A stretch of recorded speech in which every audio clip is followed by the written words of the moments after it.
I really wanted to touch on my ADHD today as well, because being ADHD is such a big part of my life. I think for anyone watching this, I kind of want to talk about it just so that you don't feel alone or feel like you're going through this and no one else is. I was diagnosed with ADHD when I was 21 years old. Before then, I honestly thought I was going crazy. That's probably my worst trait as an ADHDer, is my impulsivity. I am sat here now and you can see me with 300 million tattoos on my body. And if you learn how to handle it correctly, you can be so successful. Some of the most successful, rich, successful, famous people are ADHD. Hey guys, welcome back to a solo episode of Dream On Podcast with me, your host, Lottie. Today, I am probably just going to chat shit. There are a few things I wanted to talk about that I'm going through.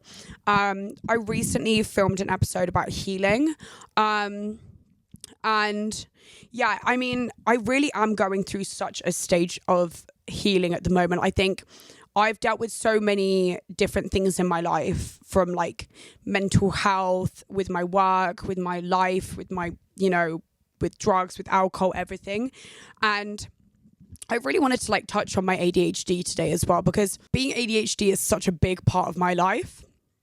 And it really makes me who I am. My ADHD is so much more of a personality trait for me than I think anything else about me. And it's just been a bit of a journey for me, honestly. I think for anyone watching this, I think I kind of want to talk about it just so that you don't feel alone or feel like you're going through this and no one else is, because everyone struggles so much. And the more of my friends that I talk to and go I'm really not doing well at the moment and stuff. Because I think when you're younger, you don't want to talk about that you're not feeling good or that you're struggling or anything, because you're going out, you're having fun in your early 20s, and I feel like things don't really get that deep with you and your friends. I don't know if anyone else feels this way, but I never really had that really deep stuff, apart from with my best friend or something. But I would never really have that closeness with my other friends where I'd be yeah, I'm just having a bit of a crappy day. And as I've gotten older and learned to deal with my mental health more, I actually have just started reaching out to my friends when I'm really not feeling good. I literally had a mental breakdown last night over just a bunch of stuff, and I was feeling a bit lonely, and I called one of my friends and just cried to her, and it just made me feel automatically better. Something I've also been doing is journaling of my thoughts, because I am really in my head, and I think that is also my ADHD. It's I'm so active with my thoughts. You have no idea. I keep seeing these TikToks of people saying how it feels to have ADHD, and it's you're lazy, you're not doing this, you need to do this, you haven't done that, blah blah blah. And it truly is like that. It feels like there's 15 people talking in my brain all the time, which does actually also lead to me abusing substances and alcohol and things like that. And I think because it's so noisy up here, sometimes when I get drunk, it's it's a silence for once, which obviously isn't good to self-medicate. And I am trying to find other ways of dealing with it, but I need to be easier on myself as well. And I think anyone out there, if you're hard on yourself about ways that you cope with things, don't be truly cope with things the way you cope with them, and you will find healthier ways to do it. But honestly, it's fucking hard knowing what to do when you're struggling. I was diagnosed with ADHD when I was 21 years old. And before then, I honestly thought I was going crazy. I really didn't think that anyone else was feeling the way that I was feeling. I thought if I tell everyone, if I go to a doctor's or something and tell them how I'm feeling, the men in the white coats are going to come and get me. I'm going to a nut house. I seriously thought I was nuts. And the truth is, after being diagnosed and researching and speaking to my other friends that are diagnosed with ADHD also, I've just realized it's so common. But I think there are many misconceptions about ADHD as well, which is when I was younger, I'd never really heard about it apart from with boys. And it is crazy because men get diagnosed much younger with ADHD than women do. I think because it presents in men more apparent than it does for women. When I was younger, I went to school and there was a guy at my school that was so clearly ADHD, but he was bouncing off the walls. I'm talking, this man could not control his, he was really angry sometimes, really crazy and hyper sometimes. And they diagnosed him, I think, at like 15 or something, like maybe even younger. And meanwhile, like there was other people struggling and they didn't even know. Like I was struggling and I didn't even know, you know. And I think for women, I think it presents very emotionally. Like when I'm sad about a breakup, or I'm sad about, to be honest, anything, like it's a lot of the time it's small things, and it will just trigger me, and I will literally be so upset, like inconsolable, probably to do with my anxiety as well, but you know, but it really presents in emotions for me. Like I don't feel anything in a normal way. Everything I feel is to the extreme.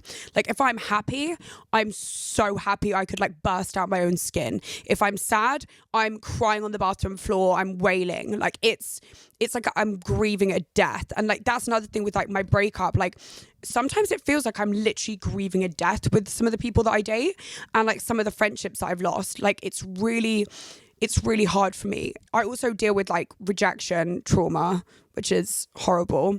I think from things with my family, and you know, I have literally never been in a successful relationship in my life with another person that hasn't ended like awfully, or like they haven't liked me in the end or whatever. Like before my last boyfriend, before my ex, I literally, every single person I'd ever dated like had ghosted me, rejected me, not loved me, like left me for someone else. And like I think that even in my last relationship, I really took that in with me.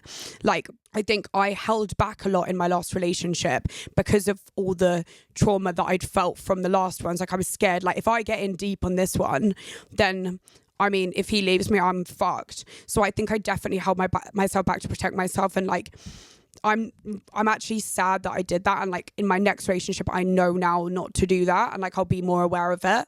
But I kind of wasn't, because I'd never really been with someone like my ex who was like super into me and actually just wanted to be with me and wanted it to be calm and chill. Like I was used to chaos. I was used to like knives in the wall. We'll tell that story at one point. Knives in the wall. I was used to like junky guys that were like horrible to me. And I will tell you one thing that is not good for ADHD. What's good for ADHD is like having a structure, having like, you know, things that will relieve that like hyperactivity, like the gym, you know, having like a set schedule every day of what you do. Like you wake up, go to the, you know, have a shower, brush your teeth, go to the gym, and I'm talking down to like those small things, having a schedule that puts you on that. Because one of the things with ADHD is like you are very scattered, like very impulsive, very, you know, you can't really stick to timing. I'm always late to everything. I don't remember the last time I was on time to anything in my life, honestly. Even if I am ready, like at home, and I know I need to be somewhere at a certain time, I am always 10 minutes late, without a doubt. Like most of the time it's like half an hour. And it bugs me so much that I can't like show up, or I can't, you know, do things. Even like last night, like my friend was like, oh, come over, like we'll have a little girly night, and I just like wasn't in the mood. I just was like, but I think maybe that's normal, but like yeah, in terms of the like lateness and stuff, like I feel bad that I can't show up on time, but it is so like difficult for me to like time management, absolutely out the window. Another thing is like the impulsivity, which is that's probably my worst trait as an ADHDer, is my impulsivity. It's so hard for me not to be impulsive. Like I am sat here now and you can see me with 300 million tattoos on my body. Not one do I love. Like, and you know, there's not a lot of people that would probably go and randomly get a face tattoo in Bali after too much sake. Do you know what I mean? I think those sorts of things, even like when I was younger, I was dating guys that were actually dangerous. Like, and I loved that. Like for my like, I think it's a thing of like, what's it called, where it's like quick satisfaction. Like you get that quick fix almost. Like it sounds crazy because it's kind of like an addict. Like you when you want, like, I don't know whether this is my ADHD, to be honest. It might be, but like when I want to do something, I want it to be like all or nothing. Like it has to be like super exciting and super fun, or like I have to take things to like the extreme of everything. So if I go on a night out, like it's not enough sometimes for me to just like go out and have a couple drinks with the girls. Like I must go to a karaoke bar.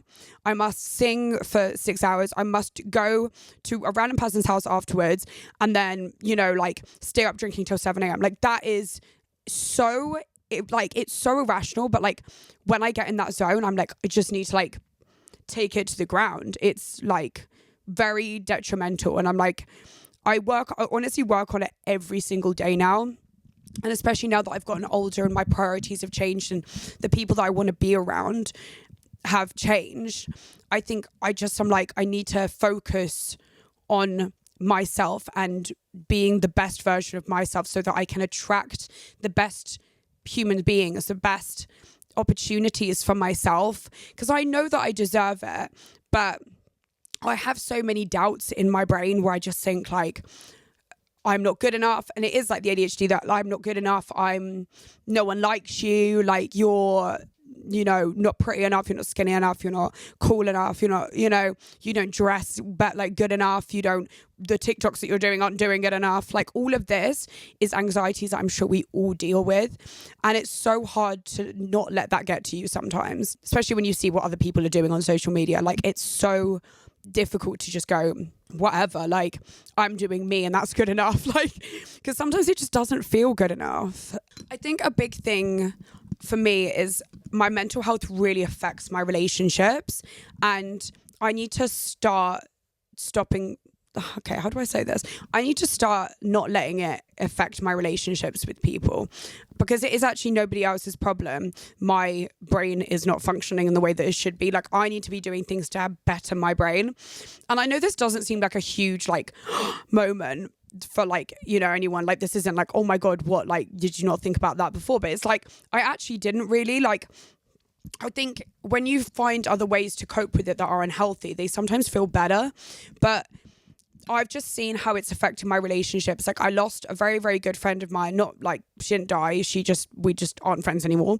But we were best friends for 4 years. Me and her stopped being friends at the beginning of this year. And then I got a boyfriend, and then me and him broke up. And I think reflecting back on those relationships, I've just realized I might be the problem a little bit. You know, not to say that, you know, the people that I'm not friends with anymore, broken up with, they don't have their own problems. But I think I need to focus on myself. And another thing is like leaving that anger behind for those people that have rejected me or have left me, or, you know, whatever. Like I was writing in my journal I actually have with me today. And so I was saying like, all these people that like I felt have just given up on me is because I have this shame of like, oh, they gave up because they can't handle me. But the thing is like, I think I need to take a look at myself and really like help myself and be the best version of myself and be happy within myself. Because I think for the past, however long I can remember, since I was a kid probably, like I haven't really been happy in myself and happy with who I am, and like enjoyed life in the way that I should be enjoying life.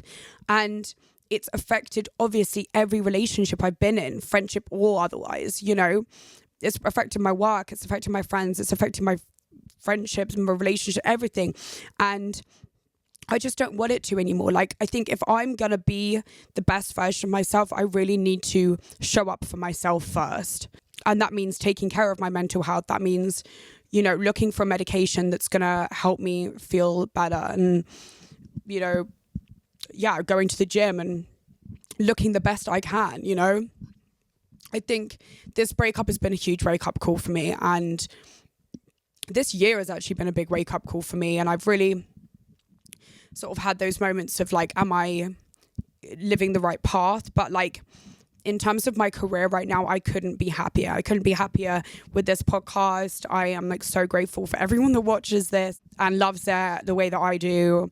And yeah, it means a whole lot to me. This is something like when I first filmed the first episode of this podcast, I was like, this is what I'm born for. This is like what I love doing. I love interviewing people. I love speaking to people. I'm such a people person, and I love hearing from you guys. And knowing that like I can help anyone, you know. I've had a lot of messages from you guys saying, oh, you know, I struggle with this too, or I've had this happen to me too. And I feel so connected with other people now. I'm just like, oh my God, thank God I'm not alone. It makes me feel so much less alone knowing that there's people out there that are feeling the same way as me. Because as much as I love talking about shit, and I'm a shit talker, I'm a yapper, you know, Yap City, but I actually am not very good at talking about my emotions with the people that are closest to me. And that's another thing I really, really want to change, is just talking to my friends when I'm feeling down, when I'm not feeling my best, and reaching out for help. Even to my mum, like I'm not very good at telling people that I'm struggling. And that was one of the reasons why I went to rehab, because I was so depressed, because I didn't tell anyone that I was feeling down or that I was struggling. So I really urge anyone out there, if you are struggling with mental health or just having a bad day, reach out to your friends, reach out to your family. There are people out there that care about you. You know, even me, my DMs are open, babes. You know, if you're struggling, DM me. I'll have a little look. I actually look at my DMs a lot. So yeah. So I started taking medication for my ADHD a few years ago when I found out that I had it. And I'm not going to lie to you, it didn't work very well for me. The medication felt like speed to me. It just did not help me. I also dabbled with Adderall when I was living in the States. And I will tell you, fucking love it. Literally love Adderall, but you can't get it here. And it was the only thing that actually ever helped me feel so focused, but I was like laser focused. So imagine me, like, for me, like, I really struggle and probably should be on medication because I have basic tasks, right, that I cannot get done. Like, there'll be appointments that, like, I would rather not go than, like, call them and reschedule. Like, I would just, like, hide. I'm like, ah! Like, I have these lamps that arrived to my house the other day.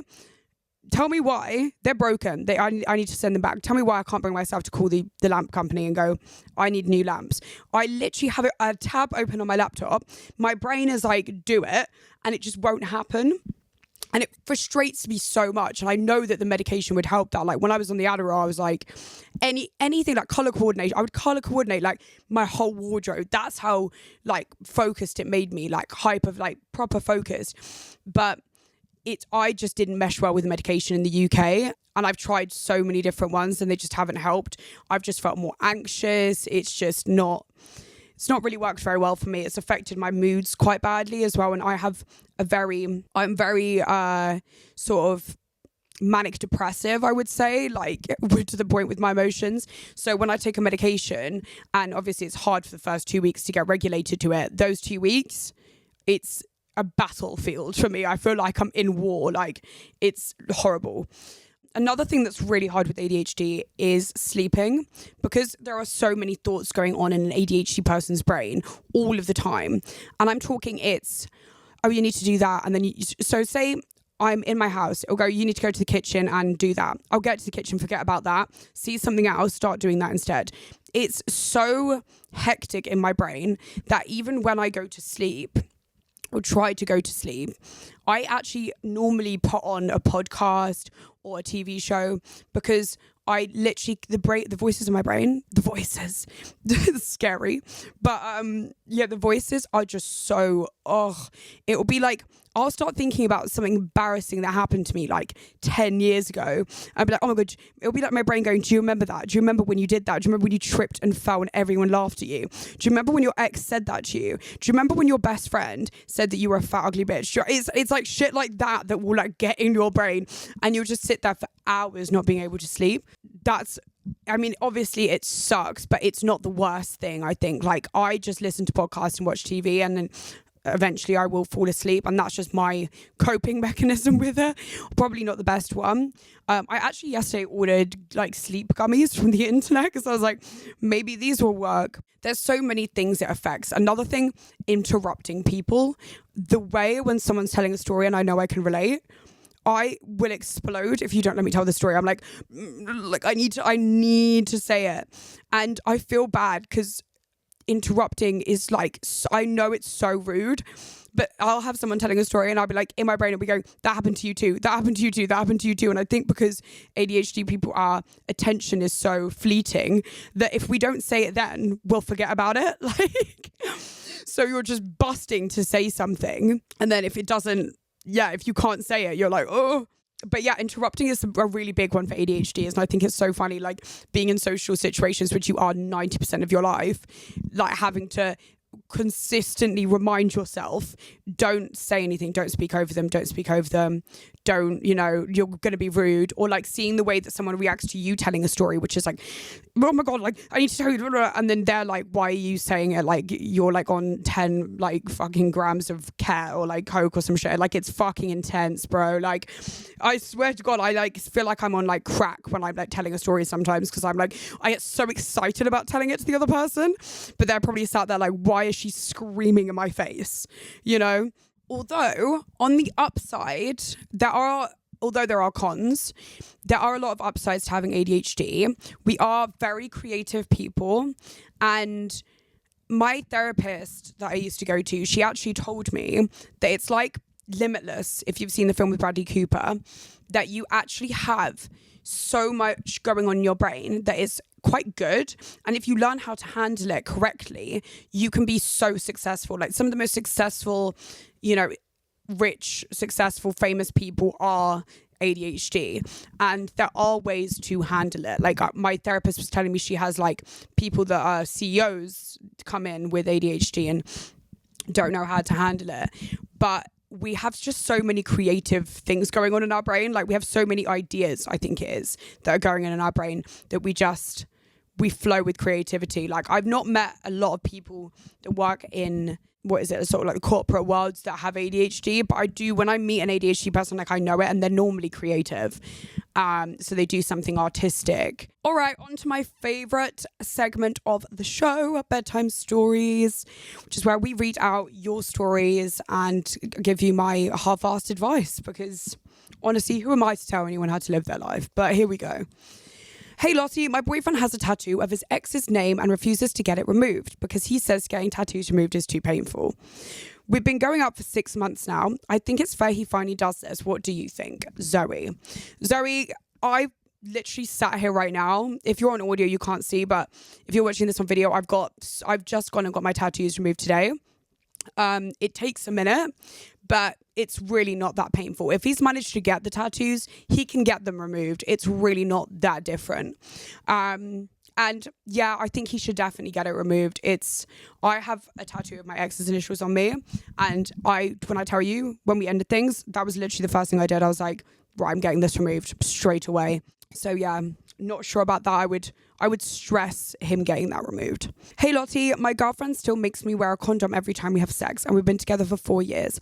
We're both clean and she's on birth control, but she says she wants to be safe. Is this weird? Josh. Do you know what, Josh? I think you'd rather be safe than sorry. One of you could be cheating. You never know. But I don't know. It's a hard one because I've actually never been with anyone for that long. So I'm not the best person to ask about this. But I would say if it makes her feel more comfortable, then your relationship is going to flourish. You know, whatever the other person is comfortable with, that's their boundary, and you have to respect that. And if that's something that is important to her to wear a condom, then deal with it, bruv. Hey Lottie, I've been pretending to like hiking to impress my new boyfriend. Okay, I could never do that. Quite frankly, I would literally rather die. And now I'm stuck and I'm insanely lazy, and the only hike I've ever done is walking home from the club. Mood. He's planned a full-on hiking trip for us in Scotland. We're camping it too. Oh my God, fuck that, babe. I don't even have to read the rest of this. Fuck that shit. Should I trade my Miu Mius for Solomon's and keep lying for the sake of love? Yara, it depends how much you love this man, because for me, I don't think I could. I could probably deal with hiking, but camping, there's so many things I would rather do than camping. It's truly scary how bad I would be at camping. So yeah, I don't know, babe. I feel like you're like me, because you mentioned Miu Miu and walking home from the club. I feel like me and you we get each other. Yeah, I don't think he's the one for you, baby. If you don't enjoy it to that level, and that's something that he loves doing, I'm not sure how long that relationship's going to last, babe. Sorry. Hey Lottie, I've been having dreams about a weird sexual fantasy. I want to start bringing food into the bedroom. Okay. I mean, I have food in the bedroom. I literally have like a half-finished fajita next to my bed currently as we're speaking. Not just whipped cream and strawberries, but I'm thinking a full charcuterie board on my naked body. Charcuterie board on your naked body. Yeah, that's crazy. I don't know where this has come from. Neither do I, to be honest. But the thought of it is really turning me on. If I feel like if I tell my boyfriend, he would just laugh about it. How would you tell your partners about fantasies without being judged? Amelia, that is a weird one. I'm not going to lie to you. I love a charcuterie as much as the next person, but I'm not sure I want it on me. But I mean, if that's something that you want, and I'm sure if it's your boyfriend as well, I mean, you can't laugh that much about it. If he loves you, we'll do it, you know? So I think just go for it. Just say, I wouldn't actually even tell him. I'd probably just lie there one day, get my friend to put charcuterie on me. When he gets home from work, there I am, full cheese board. He's not going to complain, is he? Thank you so much, guys, for watching, and I will see you next week. Like and subscribe and comment, and stay tuned for another crazy episode.